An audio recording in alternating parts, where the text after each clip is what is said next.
दोस्तों, आप सभी को गुड इवनिंग। आज हम लोग 10th क्लास के सभी इम्पोर्टेंट फार्मूला ऑल चैप्टर्स के जितने भी फार्मूले हैं जो एग्ज़ाम में डायरेक्टली फार्मूला से ही क्वेश्चन आते हैं या फिर इस पर आधारित क्वेश्चन बनाते हैं, तो आज हम 10th क्लास के जितने भी फार्मूले हैं यानी टोटली फार्मूले को आज हम लोग एक ही वीडियो में कंप्लीट करने वाले हैं। ठीक है, तो इस वीडियो को आप काफ़ी ध्यान से देखिएगा। तो हम स्टार्ट करते हैं। पहला चैप्टर है हमारा वास्तविक संख्याएँ। ठीक है, तो वास्तविक संख्याएं हमारी किसे कहते हैं? तो ये वास्तविक संख्याएं परिमेय तथा अपरिमेय संख्याओं के योग से बनती है। ठीक है, तो आइए हम स्टार्ट करते हैं। पहला इसमें टॉपिक कौन सी है उसको देखेंगे। ठीक है, पहला आपका टॉपिक है कि भाज्य क्या है। पहला क्या है? भाज्य। तो भाज्य बराबर फार्मूला होता है भाजक गुणे भागफल प्लस शेषफल। जैसे में 2 से भागते हैं हम 3 में, तो एक बेर में जाएगा, नीचे 2 आएगा, 1 बचेगा। तो एक आपका क्या हुआ? शेषफल हुआ। आग एक को आर से सूचित करते हैं। ठीक है, आपका इसको बी से करते हैं, इसको ए से करते हैं, इसको क्यू से करते हैं। ठीक है, तो इसको शॉर्ट में लिख सकते हैं ए बराबर बी क्यू प्लस आर। क्या लिख सकते हैं? B Q plus R. यानी फार्मूला क्या होता है? ये भाज्य बराबर भाज्य गुणे भागफल। ये फार्मूला कई बार एग्जाम में पूछा हुआ है, तो इसको ध्यान में रखेंगे हम लोग। ठीक है, अगला है आपका, अगला है कि भाजक बराबर का फार्मूला क्या होगा। क्वेश्चन क्या है? भाजक बराबर फार्मूला क्या होगा। तो भाजक देखिए, ये भाजक है हमारा। तो सिर्फ केवल क्या करना, भाज्य को क्या करना, भाज्य इधर आ जाएगी, इधर काटिए प्लस में, इधर आएगा तो माइनस में। देखिए, भाज्य निकालना है तो हमारा जो इधर शेषफल है प्लस में, इधर आएगा तो माइनस में आ गया है।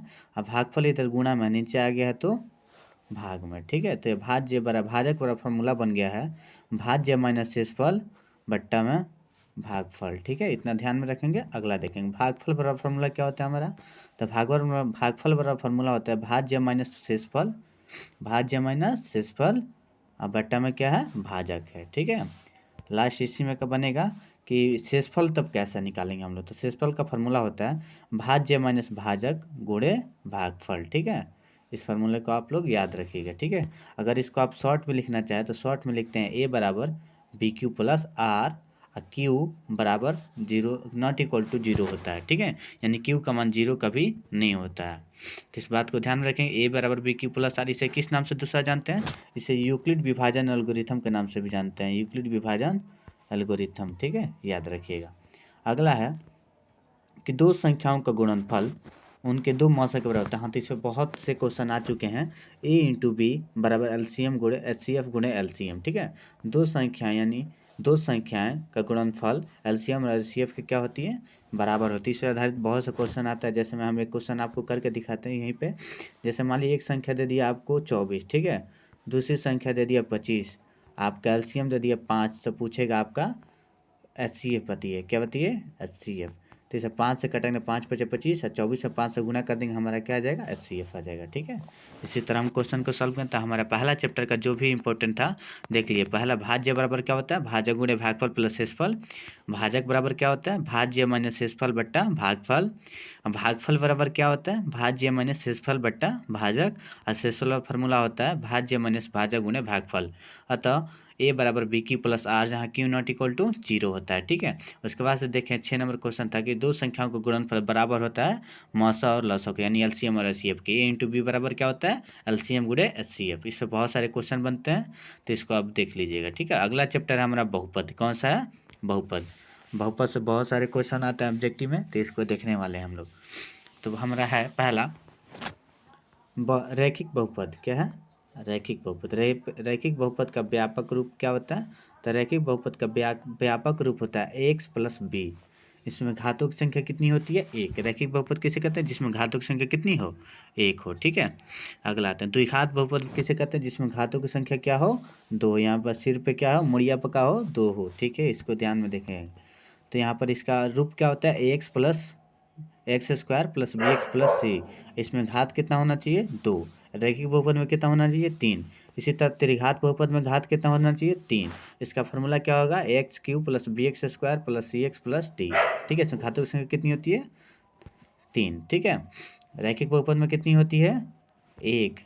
द्विघात बहुपद में 2, त्रिघात बहुपद में 3। तो इसे ध्यान में रखिएगा। ठीक है, अगला आते हैं द्विघात बहुपद से। ठीक है, इसमें दिया है द्विघात बहुपद ज्ञात करने का सूत्र है एक्स स्क्वायर क्या है, x square minus alpha plus beta into x plus alpha into beta. ठीक है, तो इसमें अल्फा प्लस बीटा का मान दे देगा, अल्फा इंटू बीटा का मान दे देगा। ठीक है, आपको ज्ञात करना क्या है, आपको ज्ञात करना है ये आपका समीकरण कौन, जैसे मैं इसका मान 4 दे दिया, इसका मान 5 दे दिया। ठीक है, तो पूछेगा इक्वेशन बनी है, तो यहाँ पर क्या करेंगे, एक्स स्क्वायर है तो एक्स स्क्वायर, माइनस है तो माइनस, आपको फिर यहाँ पर अल्फा प्लस बीटा का मान 4 रख देंगे, एक्स है तो एक्स, अब प्लस में अल्फा इंटू बीटा का मान कितना है 5, तो रख देंगे, ये हमारा इक्वेशन बन गया।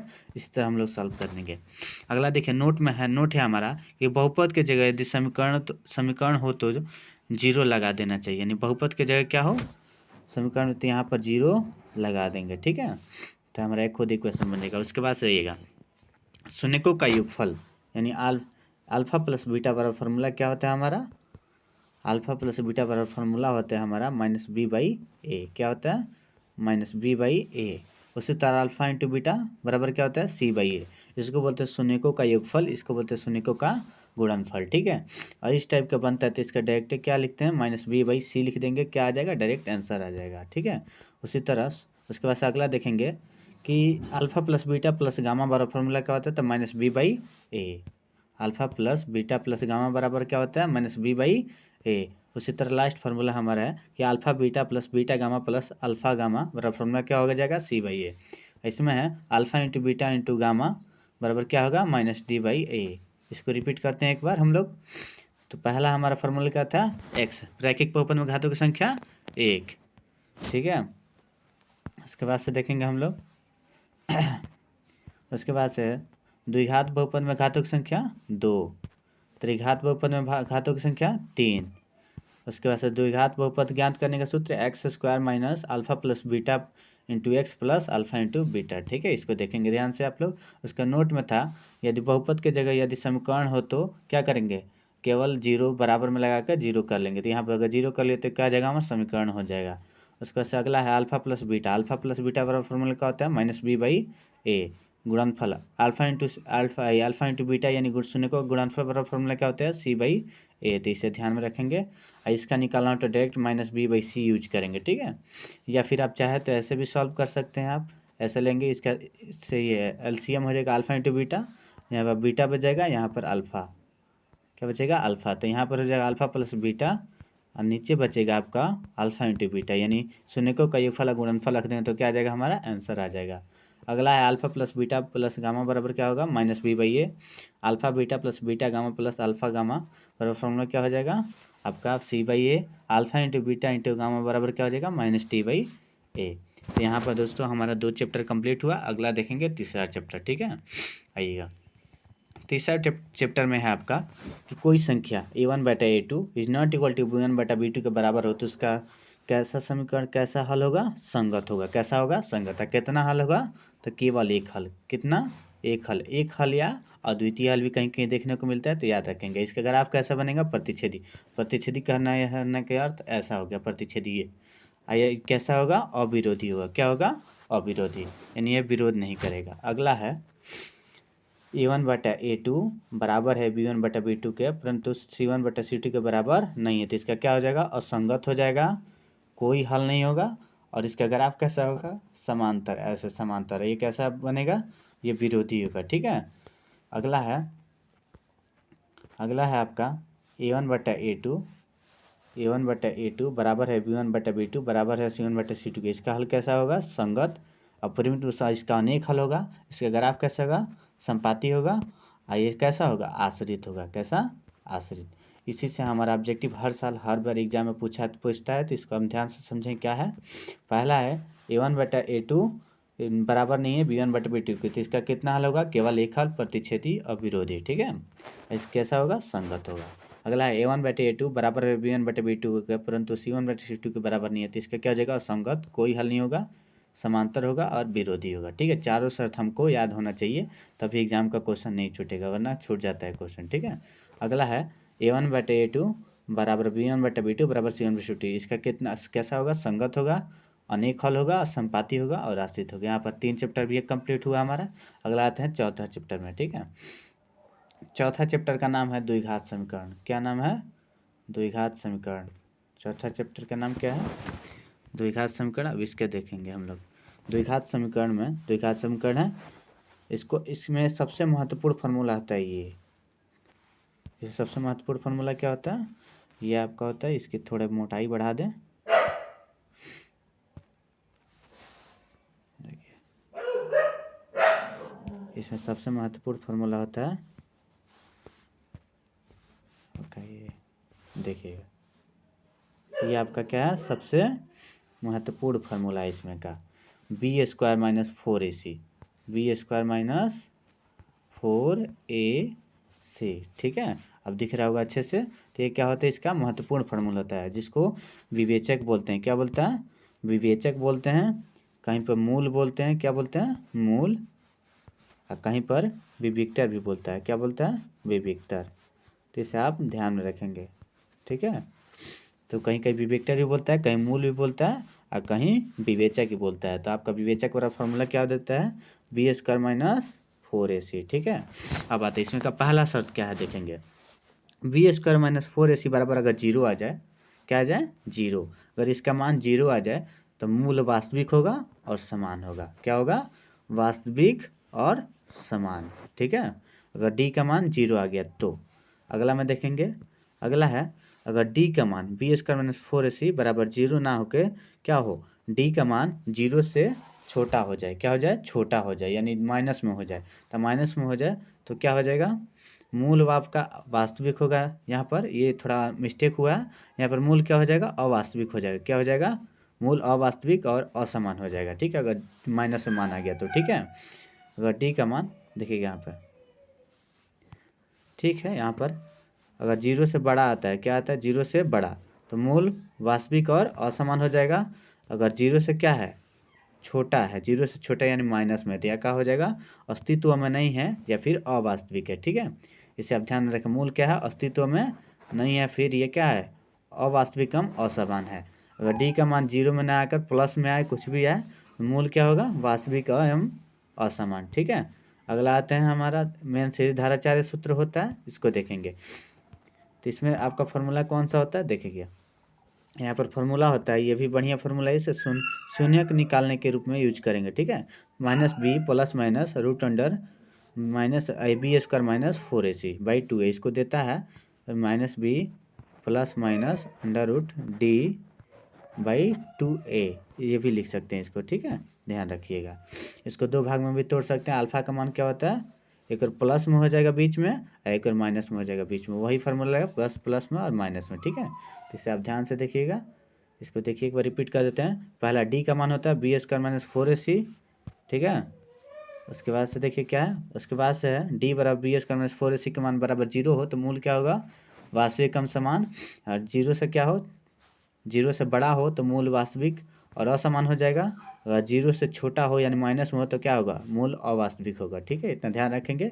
ये आपका क्या निकालने का फॉर्मूला होता है, शून्य का, एक बार यहाँ प्लस में हो जाएगा, एक बार यहाँ पर माइनस में, ठीक है, ध्यान रखिएगा। यहाँ पर तीसरा चैप्टर हमारा, आपका चौथा चैप्टर कौन था, द्विघात समीकरण कंप्लीट हो गया, ठीक है। अगला आते हैं हम पाँचवा चैप्टर में। कौन सा चैप्टर में, पाँचवा चैप्टर में। तो पाँचवा चैप्टर है आपका समांतर श्रेणी। कौन सा है, समांतर श्रेणी। तो समांतर श्रेणी में हम लोग देखेंगे, समांतर श्रेणी में सबसे पहले सार्वंतर पद निकालने को आता है। कौन सा, सार्वंतर। देखिए इसमें जैसे हमें आपको दे दे, आपको जैसे हम संख्या दे दे, हम आपको एक क्वेश्चन देकर समझाते हैं सार्वंतर पद क्या होता है। जैसे हमें दे दे 2 4 6 डैश डैश ऐसे दे दे आगे 10 तक, ठीक है, 10 तक संख्या दे दे, मान लीजिए कि 10 तक दी है आपको। तो देखिएगा में बोलता है सार्वंतर a2 माइनस a1, इसको बोलते हैं a1, ठीक है, इसको बोलते हैं a2, इसको बोलते हैं a3, ठीक है। तो अगर सार्वंतर निकालना है तो 4 में से क्या घटा देंगे, 2 को, यानी दूसरा में से पहला को घटा देंगे तो 2 आ जाएगा, यही हमारा क्या हो जाएगा, सार्वंतर पद हो जाएगा। आई क्या हो जाता है, प्रथम पद होता है, ठीक है। इसी तरह आपको टी का मान निकालना हो, किसका, एन का, यानी टी एन का, किसका मान निकालना हो, टी का। तो फार्मूला क्या हो जाएगा, a plus N minus 1 into d, ठीक है, याद रखेंगे। A plus N minus 1 into क्या होता है, डी होता है। अगर शून्यकों का योगफल निकालना हो, एनवा पद निकालने के लिए ये फार्मूला हम लोग यूज करेंगे। अगर शून्यकों का योगफल निकालना हो तो एस एन बराबर फार्मूला यूज करेंगे, N by 2 into 2a plus N minus 1 into D, n/2d। देखिएगा n/2 पर एस एन का मान क्या होता है, n/2 into 2a plus n-1 × d। ठीक है, आगे आते हैं अंतिम पद से nवां पद। उसके बाद से देखिए अंतिम पद से अगर nवां पद निकालना है तो फॉर्मूला क्या यूज करेंगे, a - n-1 × d। ये क्या होता है, अंतिम पद होता है। ठीक है, इसको ध्यान रखेंगे। अगला इसमें शॉर्ट में एन का अगर मान निकलना है तो उसका छोटा फार्मूला होता है n/2 into a plus an। ठीक है, अगर अंतिम पद दिया हो तो इसको यूज करेंगे, वरना ये दोनों फार्मूले पे हमारा ये चैप्टर कंप्लीट हो जाता है। ठीक है, यहाँ पर हमारा 5वां चैप्टर क्या हुआ, कंप्लीट हुआ फाइनली। अब हम लोग 6वां चैप्टर को देखेंगे, त्रिभुज। ठीक है, इस अध्याय से कोई भी प्रश्न, कोई भी सूत्र पूछा जाता है, यानी इस अध्याय से जितने भी सूत्र हैं ना, कोई सूत्र नहीं पूछा जाता है। लेकिन यहाँ का जो इसमें, इसलिए 6 चैप्टर का क्या दिया है, इसमें नहीं दिया है। इसका क्या होगा, इसका कोई नहीं दिया इसका ऑब्जेक्टिव कोई भी। ठीक है, अब देखेंगे हम लोग 7वां चैप्टर में। ठीक है, 6वां चैप्टर से आपका ऑब्जेक्टिव आता है, लेकिन क्वेश्चन वाले आते हैं, आपका सूत्र कोई नहीं होता है। तो इसको, इस बात को आप ध्यान में रखिएगा। 7वां चैप्टर से आपको आते हैं तो 7वां चैप्टर को हम देखेंगे। 7वां चैप्टर का नाम क्या है, निर्देशांक ज्यामिति। क्या है, निर्देशांक ज्यामिति। तो निर्देशांक ज्यामिति में देखेंगे पहला हमारा कि क्षैतिज रेखा, क्षैतिज यानी आपको इस तरह की दो रेखा मिलेगी, तो जो सोया हुआ रेखा इसे क्या करते हैं, क्षैतिज रेखा। तो क्षैतिज रेखा यानी एक्स अक्ष। ठीक है, क्या है, एक्स अक्ष। क्षैतिज रेखा यानी एक्स अक्ष। उदग्र यानी इस तरह की रेखा को क्या बोलते हैं, वाई अक्ष। सोई हुई रेखा को एक्स अक्ष बोलते हैं और इसको वाई। ठीक है, इसको देखेंगे ध्यान से। अगला है मूल बिंदु क्षैतिज यानी एक्स अक्ष एवं उदग्र बिंदु वाई अक्ष। ठीक है, इस बात को ध्यान रखेंगे। यानी जो रेखा सोई हुई होती है, ऐसे लेटी हुई होती है, सो जाता है रेखा, उसे क्या कहते हैं हम लोग, उसे कहते हैं क्षैतिज। और जो ऐसे खड़ी है ना, खड़ी है ऐसे ऐसे ऐसे खड़ी है, इसे क्या कहते हैं, उदग्र रेखा। इसे कहते हैं एक्स अक्ष, इसे कहते हैं वाई अक्ष। इस बात को ध्यान में रखेंगे। अगला देखेंगे मूल बिंदु क्या है, जिस बिंदु पर क्षैतिज रेखा एवं उदग्र रेखा प्रतिच्छेद करती है उस बिंदु को क्या कहते हैं, मूल बिंदु। यानी यहाँ से और यहाँ से, जहाँ पर यहाँ पर कट की है ना, यहाँ पे देखिए, यहाँ पर कट की है, यहाँ पे, तो इसे क्या कहते हैं, मूल बिंदु कहते हैं। क्या कहते हैं, मूल बिंदु। जिसका मूल बिंदु से मूल बिंदु का निर्देशांक कितना होता है, 0,0। एग्जाम में हर साल एग्जाम में आता है, इस बार ही आएगा। ठीक है, 2024 के लिए VVI है। ठीक है, तो मूल बिंदु का निर्देशांक क्या होता है, 0,0। आगे देखेंगे हम लोग 2 नंबर क्वेश्चन। किसी बिंदु के निर्देशांक में दो मान x, y होते हैं, जिनमें पहला क्या होता है, x होता है, दूसरा x होता है। x अक्ष को क्या कहते हैं हम लोगों, भुज। ये भी क्वेश्चन बहुत बार पूछा है। x अक्ष को क्या कहते हैं, भुज। x अक्ष को भुज कहते हैं हम लोग। ठीक है, x को भुज। और y अक्ष को क्या कहते हैं, कोटि। y को कोटि, याद रखिएगा। एक्स अक्ष को भुज, वाई अक्ष को कोटि। इस बात को ध्यान रखिएगा। ये कई बार एग्जाम में पूछा गया कि बताइए एक्स अक्ष को क्या कहते हैं, तो हम लोग एक्स अक्ष को भुज कहते हैं। ठीक है, और वाई अक्ष को क्या कहते हैं, कोटि। तो इस बात को ध्यान में रखिएगा। आगे देखिएगा, किसी बिंदु की वाई अक्ष से दूरी उस बिंदु की एक्स अक्ष की दूरी एक्स अक्ष का निर्देशांक कहलाती है। जैसे मान लीजिए क्या बोला इसमें, देखिए आप समझिए क्या बोला है। बोला वाई एक्स से दूरी, मान लीजिए कि ये वाई है, एक्स है, इसी को ना वाई बोलते हैं जी, इसको बोलते हैं। इधर से किसी बिंदु तो एक्स की इधर जाएगी तो इधर ही ना जाएगी, इधर ही ना जाएगी या फिर इधर, तो ये एक्स ही रेखा पर ना जाएगी, तो इसे एक्स का निर्देशांक कहते हैं। किसका निर्देशांक कहते हैं, एक्स का। और यहाँ पर देखिएगा, यहाँ पर दिया है आपको कि एक्स से दूरी, मान लीजिए कि ऐसे एक्स है, तो ये ऊपर ना जाएगा या नीचे जाएगा, कि ना किधरों से ऊपर या नीचे जाएगा ना, तो इसे हम क्या कहते हैं, वाई निर्देशांक कहते हैं। एक्स अक्ष से दूरी बिंदु का क्या कहलाता है, आपका वाई निर्देशांक कहलाता है। ठीक है, आगे आते हैं। आगे दिया आपको एक्स पर स्थित किसी बिंदु का निर्देशांक x,0, वाई एक्स पर स्थित 0,y। यानी जैसे मैं ए का मान दे दिया हो, जैसे वाई का मान दे दिया हो, y बराबर 0, पूछे कि निर्देशांक बताइए, तो y का मान 0 है, तो x का मान भी क्या हो जाएगा, तो लिख देंगे x,0। ठीक है, अगर पूछ दो, अगर x बराबर 0 दे दिया हो, क्या दिया हो, x बराबर 0, तो इसका निर्देशांक क्या हो जाएगा, 0,y।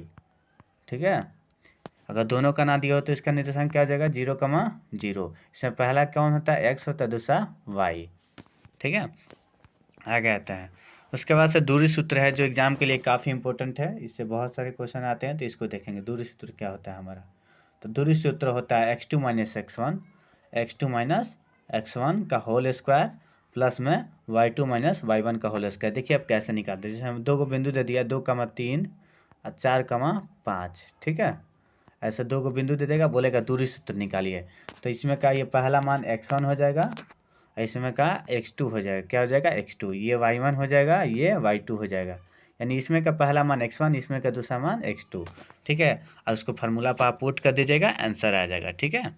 आगे देखेंगे अगला क्वेश्चन। किसी क्वेश्चन में अगर बोले मूल बिंदु से किसी बिंदु की दूरी बताइए, तो उसके लिए हम लोग फार्मूला यूज करेंगे आपका x² प्लस y²। जैसे मान लीजिए कि 3 और 4 दे दे बिंदु, इसके मूल बिंदु से क्या निकालनी है, दूरी। तो 3 का स्क्वायर कर देंगे और प्लस 4 का स्क्वायर। तो 3 का स्क्वायर कितना हो जाएगा 9 और 4 का स्क्वायर 16, रूट में कितना हो जाएगा 25। और 25 कितना का होता है 5 का। तो इस फार्मूला को आप समझ गए क्या करना है। दूसरा है मध्य बिंदु का निर्देशांक। क्या है, मध्य बिंदु का निर्देशांक। तो मध्य बिंदु का निर्देशांक निकालने के लिए फार्मूला का यूज करते हैं हम लोग x1 plus x2। x1 plus x2 क्या है, x1 प्लस x2 अब बट्टा में 2। अगर 3 संख्याएं दिया रहे हो तो x1 plus x2 plus x3, जैसे कि नीचे है x1 plus x3 plus x3 अब बट्टा में 3। और यहाँ पर आपको y1 प्लस y2 बट्टा में 2। अगर केंद्रक का निर्देशांक बोले, अगर मध्य बिंदु का बोले तो x1 प्लस x2/2, अगर y1 प्लस y2/2। अगर त्रिभुज में केंद्रक का निर्देशांक बोले तो आपको x1 plus x2 plus x3 बट्टा में क्या कर देंगे 3 संख्या है तो 3 से भाग। इधर करेंगे y1 प्लस y2/3, ठीक है। इस बात को आप लोग क्या करिएगा, ध्यान में रखिएगा। आगे देखेंगे अगला है आपका विभाजन सूत्र, जो एग्जाम के व्यू से काफ़ी इंपॉर्टेंट है, इसे क्वेश्चन आते हैं। तो विभाजन सूत्र आपका होता है mx2 प्लस m2x1। आप इसको शॉर्ट में चाहे तो mx2 प्लस nx1 कर सकते हैं। यहाँ पर क्या होती है mm दोनों कन्फ्यूजन हो रहा है, तो इसलिए आप लिखेंगे इसको mx2 प्लस में nx1, ठीक है। एक के m एक के n मान लेंगे, ठीक है, इंटू एम प्लस एन। एक फार्मूला ये हो गया। m1 m2 मानने से अच्छा m और n मान लीजिएगा, आपका ये फार्मूला हो जाएगा एक। और दूसरा फार्मूला हो जाएगा आपका my2 प्लस ny1 बटा में m प्लस n। तो इस बात को ध्यान में रखिएगा आप लोग। आपका फार्मूला इसमें m1 और m2 माना है, आप लोग m और n मान सकते हैं, कोई भी 2 अक्षर मान सकते हैं, चौरासी कोई भी मान सकते हैं। तो ये आपका कौन सा विभाजन सूत्र था। अगला है आपका त्रिभुज का क्षेत्रफल निकालने का फार्मूला। क्या है, त्रिभुज का क्षेत्रफल निकालने का फार्मूला क्या होता है समझिएगा। तो इसका हम आपको ट्रिक से समझाएंगे कैसे बनता है। इसका ट्रिक होता है 23, 31, 12। क्या होता है 12। तो यहाँ पर देखिएगा, यहाँ पर रूल फॉलो होगा, देखिएगा 1/2 है, पहले x1 दे देंगे into 23, y2 minus y3 plus है तो प्लस x2 दे देंगे, उसको y3 minus y1। Mobile number की तरह आपको क्या करना है, इसको याद कर लेना है, आपको काम आएगा। अगला x3 का क्या है y1 माइनस y2। यहाँ पर 12 हो गया ना, तो यहाँ पर 12 का यूज किया है, और यहाँ पर 31 का, और यहाँ पर 23 का। तो 23, 31, 12 याद रखिएगा। x1 plus x2 plus x3 लगा दीजिएगा, ठीक है। यहाँ पर हमारा 7वां चैप्टर भी कंप्लीट हुआ। अगला है 2024 या किसी भी एग्जाम के लिए मोस्ट इंपॉर्टेंट चैप्टर 2024 के लिए VVI। तो मान ही लीजिए इस चैप्टर से कंफर्म है आपके 10 से 20 नंबर के क्वेश्चन, 10 से 20 नंबर का आना ही आना है, ठीक है। आपको फार्मूला से लेकर सभी तक इसका जो मेन इंपॉर्टेंट क्वेश्चन है उसको देखेंगे, ठीक है। तो आपका चैप्टर नंबर 8 है त्रिकोणमिति। कौन सा चैप्टर है, त्रिकोणमिति, ठीक है। आइए त्रिकोणमिति में देखते हैं हम लोग क्या क्या है, फार्मूला इसमें क्या क्या यूज होता है। तो देखिएगा इसमें आपको सबसे पहले एक समकोण त्रिभुज हम लोग बनाएंगे, ठीक है। देखिएगा ये आपको क्या है, समकोण त्रिभुज है, ठीक है। इसका मान कितना डिग्री होगा, 90 डिग्री, ठीक है।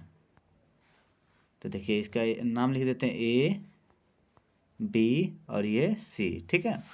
देखिएगा इसके सामने वालों को हम लोग क्या बोलते हैं, कर्ण बोलते हैं। क्या बोलते हैं, कर्ण बोलते हैं। तो कर्ण का मान, कर्ण को हम S से स्विच करते हैं, किससे, H से। इसको करते हैं P से, इसको करते हैं B से, समझ गए। तो ये देखिए साइन थीटा बराबर अगर फार्मूला पूछे, साइन थीटा बराबर फार्मूला पूछे तो देखिएगा ये ऐसे बना देते हैं यहाँ पर।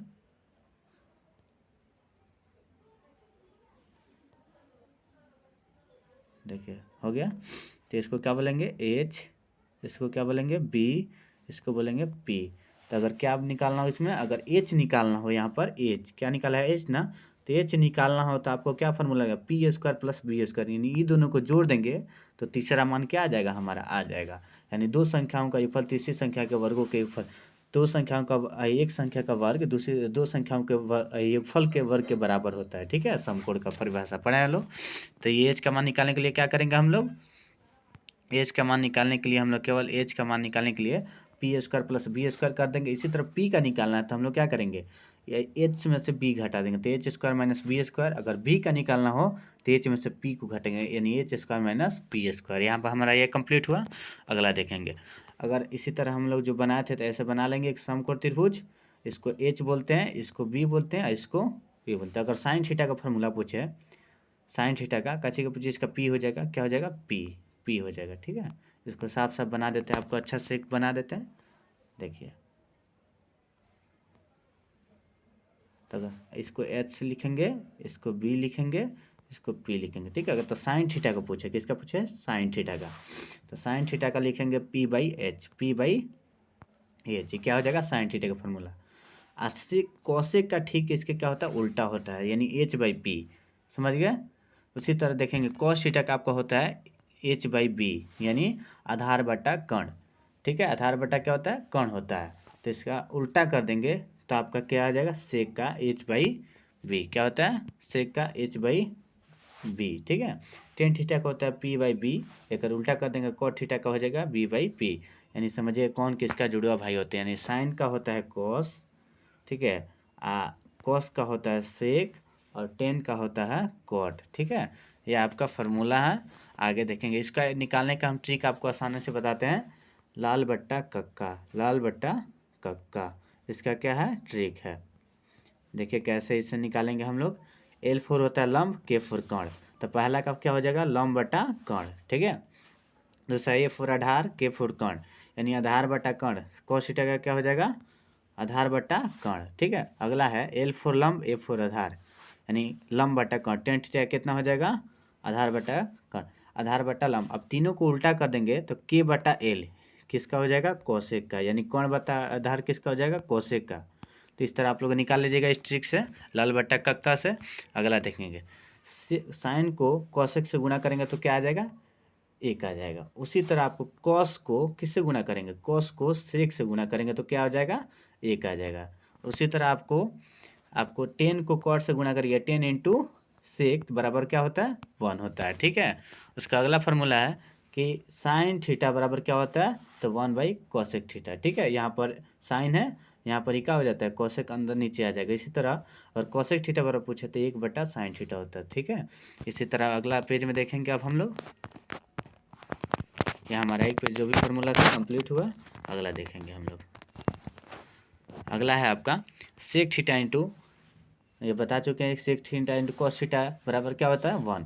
यहाँ पर क्या निकल जाएगा, कॉस थीटा बराबर 1 बटा सेक थीटा, सेक थीटा बराबर क्या निकलेगा, 1 बटा कॉस थीटा। कैसे निकले ये समझ में आ रहा है आप लोग को, देखिएगा यहाँ पर आपको कॉस थीटा का निकालना है तो एक है तो एक लिख देंगे, 80 की इधर गुणा में इधर आएगा तो भाग में। ठीक है, तो 1 बटा सेक थीटा किसका फॉर्मूला है, कॉस थीटा का। उसी तरह ये भी हो जाएगा। ठीक है, अगला देखेंगे, अगला है tan theta into cos theta बराबर कितना हो जाएगा, 1। तो टेन थीटा का फॉर्मूला क्या हो जाएगा, 1 बाई कॉस थीटा। आगे देखेंगे जो इंपॉर्टेंट फार्मूला है इसको देखिए किस तरह बनता है। ये टेन थीटा का फॉर्मूला क्या होता है, साइन थीटा बट्टा कॉस थीटा, साइन थीटा बट्टा कॉस थीटा बराबर होता है टेन थीटा। ठीक इसके उल्टा, यानी cos theta by sine theta बराबर होता है कॉट थीटा। ठीक है, इसे ध्यान में रखेंगे।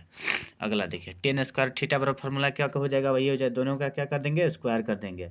इसमें भी क्या हो जाएगा, स्क्वायर, स्क्वायर इसमें कर देंगे 1 plus tan square theta plus 1 by 1 plus cot square theta. ठीक है, बराबर क्या हो जाएगा, टेन स्क्वायर थीटा। यहाँ पर भी वही कर देना है, सेम टू सेम स्क्वायर कर दिया उसको, इसको आप देख लेंगे ध्यान से। अगला देखेंगे, अगला है आपका साइन 90 माइनस थीटा बराबर कॉस थीटा, यानी कॉस साइन बदल जाता है कॉस में, टेन 90 माइनस थीटा यानी कॉट थीटा, यानी टेन बदल गया कॉट में, सेक 90 माइनस थीटा यानी सेक बदल गया आपको कॉसेक थीटा में। तो इसी तरह ये तीनों इसका उल्टा हो जाता है, cos 90 minus theta into sine theta, cot 90 minus theta into tan theta, और cosec 90 theta into sec theta, cosec 90 minus theta into sec theta. ठीक है, अगला जो सबसे ज़्यादा इंपॉर्टेंट फार्मूला है जो यूज होता है सबसे ज़्यादा त्रिकोणमिति में, ये वाला है। तो इसे आप याद कर लेंगे, sign square theta plus cos square theta बराबर कितना होता है, 1 होता है। ठीक है, तो आगे देखिए इससे आपको कौन कौन सा फार्मूला निकलते हैं। तो इससे आपको इधर एक है तो एक, इधर कॉस प्लस में है, इधर इधर एक है तो काठी में है प्लस में, इधर जाएगा तो माइनस है, तो 1 माइनस कॉस स्क्वायर थीटा हो जाएगा।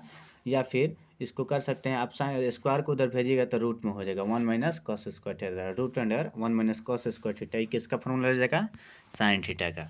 अगला है कॉस स्क्वायर थीटा बराबर, कॉस स्क्वायर थीटा बराबर 1 माइनस साइन स्क्वायर थीटा, या फिर कॉस थीटा पर ये स्क्वायर को भेजेंगे तो उधर रूट चढ़ जाएगा, ये हो जाएगा 1 minus under root 1 minus sine square theta. अगला है सेक स्क्वायर थीटा बराबर, सेक स्क्वायर थीटा बराबर 1 प्लस टेन स्क्वायर थीटा। ठीक है, यहाँ पर हमारा टोटली फार्मूला यहाँ पर हो गया है, आपको ये कॉस का कंप्लीट हो गया। उसके बाद टेन और सेक का देखेंगे। तो सेक थीटा बराबर क्या होता है 1 प्लस टेन स्क्वायर थीटा। और जब टेन स्क्वायर थीटा का पूछ दे तो क्या हो जाएगा, इधर सेक स्क्वायर प्लस में है तो इधर देखिए टेन यहाँ पर है ना, प्लस में इधर जाएगा तो इधर ये एक को इधर भेज देंगे तो क्या हो जाएगा माइनस में एक। ठीक है, तो माइनस एक में हो जाएगा यहाँ पर, तो सेक स्क्वायर थीटा माइनस 1, ये आपका कौन सा फॉर्मूला है, सेक थीटा का। अगला देखिए, अगला है आपका कि कॉस स्क्वायर थीटा बराबर कितना होता है, तो एक, cos square theta minus cot, cosec square theta minus cot square theta बराबर 1। कॉस स्क्वायर थीटा बराबर क्या हो जाएगा 1 प्लस कॉट स्क्वायर थीटा। ठीक है, अगला है कॉट स्क्वायर थीटा बराबर क्या हो जाएगा 1 plus cosec square theta minus 1। ये क्या हो जाएगा, तीनों का फॉर्मूला, ये तीनों याद रखिएगा। कोसेक स्क्वायर थीटा बराबर 1, cosec square theta minus cot theta बराबर कॉट स्क्वायर थीटा बराबर 1, कोसेक स्क्वायर थीटा बराबर फॉर्मूला क्या हो जाएगा, तो 1 इधर क्या आ जाएगा प्लस में आ जाएगा, कॉट केवल क्या आ जाएगा इधर प्लस में, तो 1 plus cot square, cot square को पूछे तो कोसक इधर आ जाएगा, 1 को इधर भेज देंगे तो माइनस में हो जाएगा। ठीक है, आगे देखेंगे अगला जो इस फार्मूले से बहुत ज़्यादा आता है, इस फार्मूले से इस सारणी से, तो हम देखेंगे। देखिए आपको यहाँ पर साइन 0 डिग्री का मान क्या होता है 0, 30 डिग्री का मान 1/2, 45 डिग्री का मान 1/√2, और 60 डिग्री का मान √3/2, और यहाँ 90 डिग्री का मान 1। कैसा निकलता है इसको देखिए समझाते हैं। आप क्या करिएगा, 0 से लेकर 0 1 2 3 4 लिख दीजिएगा, और इस सब में 4 से भाग दीजिएगा। क्या करिएगा, सब में 4 से भाग दीजिएगा, कितना से 4 से, इतना कर लीजिएगा। उसके बाद से सबके ऊपर क्या करिए, रूट चढ़ा दीजिए, सबके ऊपर रूट, सबके ऊपर रूट।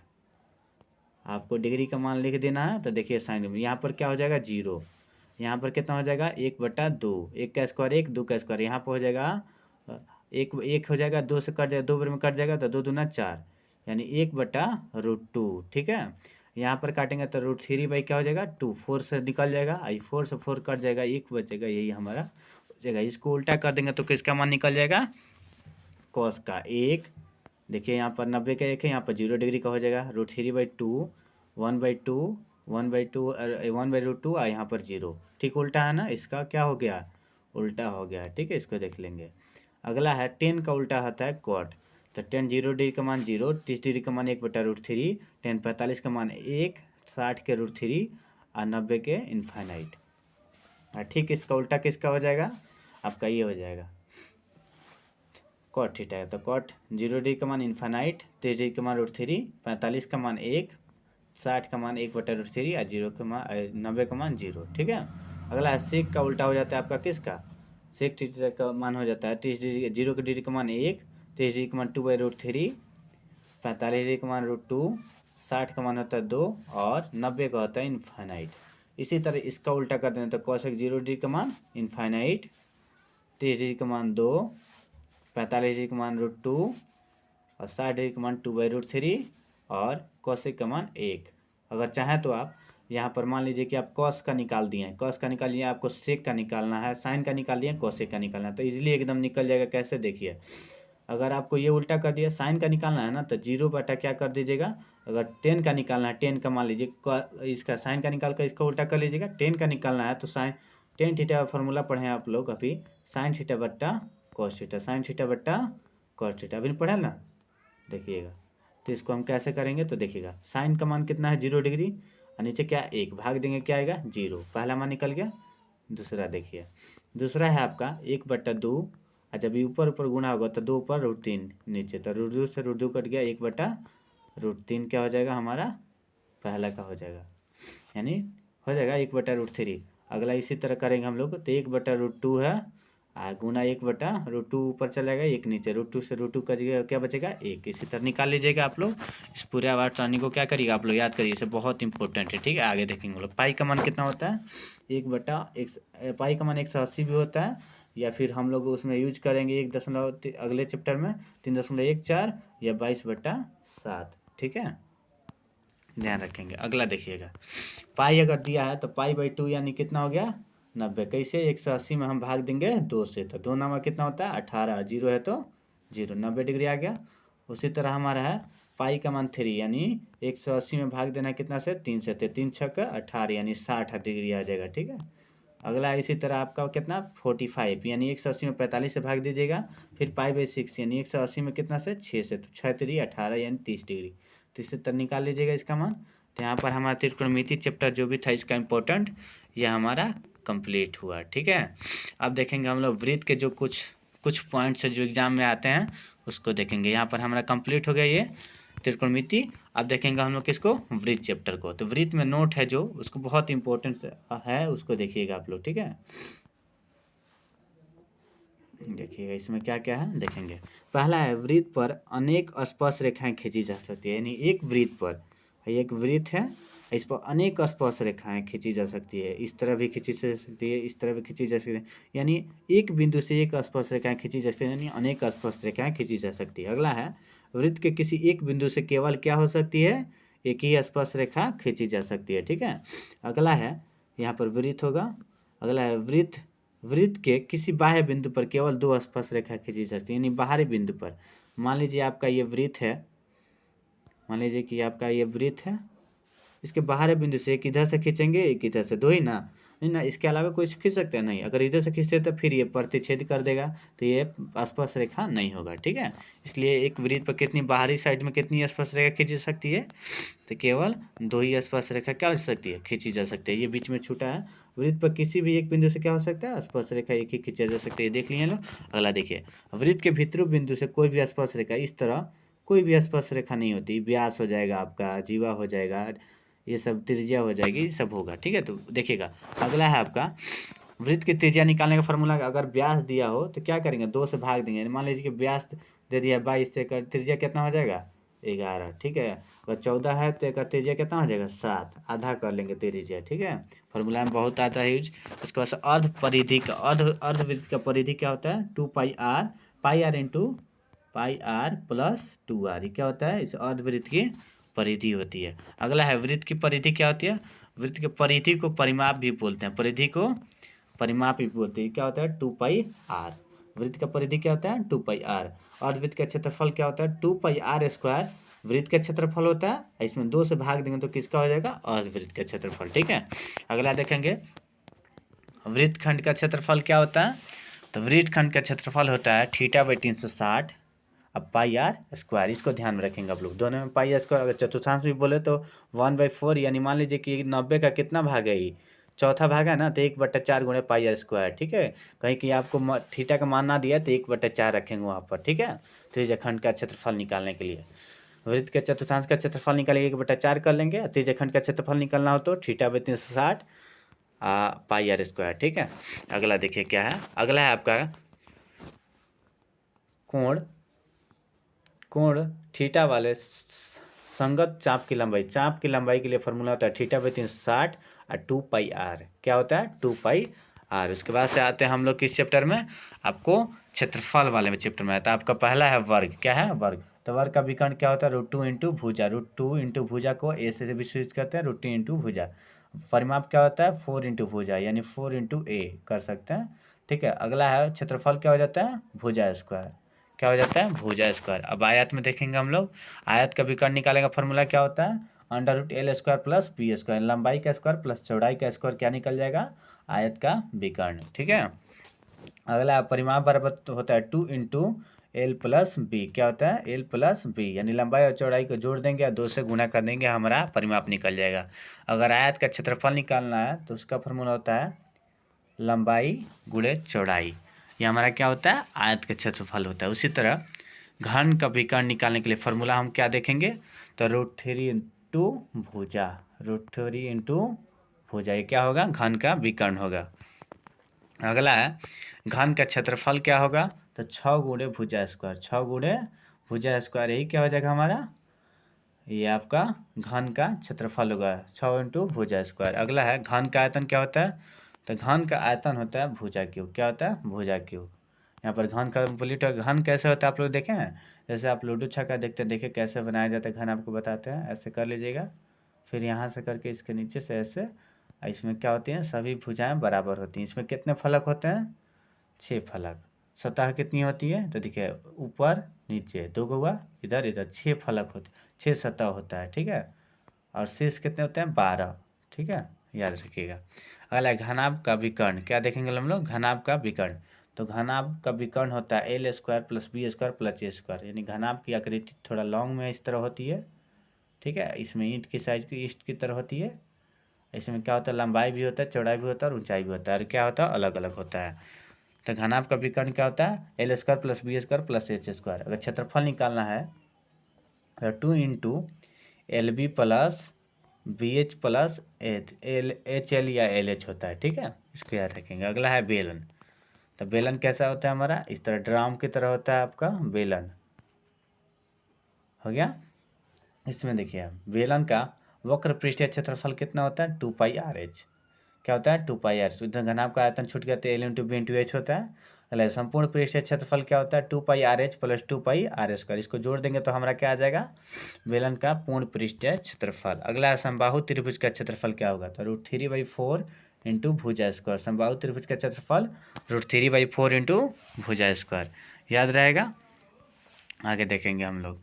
अगला है बेलन का आयतन, क्या है, बेलन का आयतन। तो बेलन का आयतन क्या होता है हमारा, तो πr² प्लस πr²h, क्या होता है, πr²h। अगला है समद्विबाहु त्रिभुज का क्षेत्रफल क्या होगा, तो समद्विबाहु त्रिभुज का क्षेत्रफल होता है आपको a/4 इंटू रूट में क्या हो जाएगा, 4b² माइनस a², ठीक है। उसके बाद आप 9th क्लास में पढ़े होंगे, विषमबाहु त्रिभुज का क्षेत्रफल निकालना है, फिर हीरोन सूत्र का प्रयोग करेंगे। अब फार्मूला क्या होता है आपका, फार्मूला होता है आपका √s into s minus a s minus b s minus c. तो ये हुआ। उसके बाद से हम लोग गोला के बारे में पढ़ें, तो गोला का वक्र पृष्ठ का क्षेत्रफल क्या होता है, तो देखिएगा वक्र पृष्ठ का क्षेत्रफल क्या होता है, देखेंगे हम लोग। तो वक्र पृष्ठ का क्षेत्रफल होता है πr² क्या होता है, πr² 4πr²। अर्धगोला का पृष्ठीय क्षेत्रफल क्या हो जाएगा, 2πr², यानी आधा हो जाता है। गोले का वक्र पृष्ठ क्या होता है, 4πr², अर्धगोले का 2πr²। अर्धगोले का समपृष्ठीय क्षेत्रफल बोले तो 3πr² होता है, ठीक है। अगला शंकु की तिर्यक ऊंचाई निकालनी हो तो कौन सा फॉर्मूला लगाएंगे, h² प्लस r² रूट में √h² प्लस r²। उसका शंकु का वक्र पृष्ठ का क्षेत्रफल क्या होता है, πrl। अब पूर्ण पृष्ठ का क्षेत्रफल क्या होता है, πrl प्लस πr², याद रहेगा। पाई कॉमन करेंगे तो एल, πr कॉमन करेंगे तो l प्लस r हो जाएगा, क्या हो जाएगा, पाई इस तरह कॉमन कर लिए तो l प्लस क्या हो जाएगा, r हो जाएगा, πr अगर कॉमन कर लिए तो याद रहेगा। आगे हमारा अब लास्ट बस थोड़ा सा बचा है, इसको देखेंगे। शंकु का कोई आयतन तो क्या बताइएगा, शंकु का आयतन होता है 1/3 गुणे πr²h, ठीक है।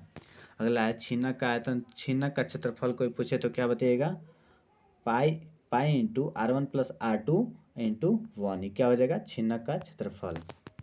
अगला देखिए, अगला है थोड़ा कि शंकु के संपूर्ण पृष्ठ का क्षेत्रफल के, शंकु के छीनक का संपूर्ण पृष्ठ का चाहिए, पूछता नहीं है लेकिन आप लोग देख लीजिएगा, नॉर्मली आपको याद रहना चाहिए।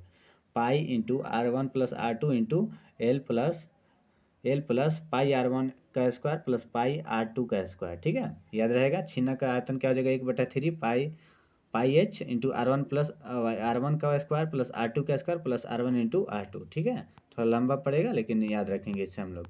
आगे देखेंगे आपका चैप्टर नंबर बचा है माध्य, माध्यक और बहुलक, यानी सांख्यिकी चैप्टर को पढ़ेंगे। तो माध्यक वाला फॉर्मूला क्या होता है, EF(x/n), ठीक है, यानी जो संख्या आएगी उसे टोटल जोड़ेंगे और उसके n से क्या कर, जितनी होगी उतने से भाग दे देंगे, ठीक है।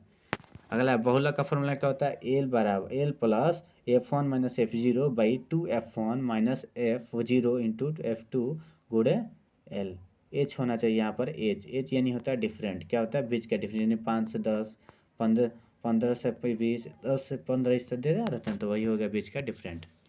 आगे देखिएगा, आगे है आपका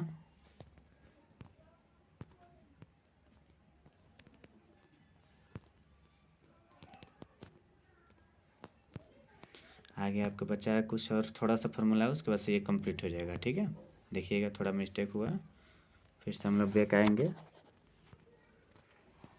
देखिएगा यहाँ पर है हम लोग, देखिएगा अगर दिया है क्वेश्चन कि माध्यक पर फार्मूला क्या होता है, तो माध्यक और फार्मूला होता है n/2 - CF into l plus f into i. ये क्या हो जाएगा, माध्यक का फार्मूला हो जाएगा n/2 - CF into n/2 - CF L plus n/2 - CF by F into H. यहाँ पर एच भी कर सकते हैं, आई भी, ठीक है, कोई दिक्कत नहीं है। ये फार्मूला आपको पूछा हुआ है, इसको आप देखेंगे। बहुलक बराबर क्या होता है, 3 गुणे माध्यक -2 गुणे माध्य, 3 गुणे माध्यक -2 गुणे माध्य, याद रखेंगे। अगला लास्ट चैप्टर आपका बचा है प्रायिकता, क्या बचा है, तो इसे हम बस कुछ ही सेकंड में, कुछ ही मिनट में इसको क्या करेंगे, कंप्लीट।